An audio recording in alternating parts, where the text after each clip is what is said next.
Oya kaka, Sawi. vipi tena, mbona huzuni? Oya mwanangu we. Eh, Inasikitisha sana mshikaji wangu. vipi tena? Kutokana na hii kazi yetu. Unajua hii kazi yetu mwanangu anatudharau sana. Umeona hii kazi? Oya tuna riziki sana life mwanangu, unajua? Hapo hapo kwenyewe wanatuletea dharau. Oya. Kama ushaamua kufanya kazi ya bodaboda mshikaji wangu, oya discipline itakiwe mshikaji wangu. Alafu kingine, oya wanangu, tupunguze speed wanangu barabarani. Tupunguze kukimbia sana barabarani.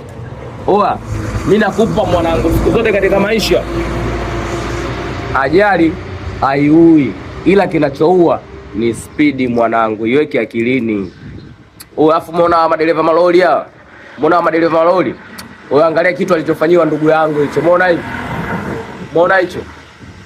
Oya, madereva malori mwanangu ana roho ngumu. Sasa usipojiongeza, ukajielewa, ukajua nini unatakiwa ukifanye. Oya mwanangu, tunapungua sana mshikaji wangu. Oya, tunapotea sana mwanangu. Oya, tujikubali kwanza mwanangu.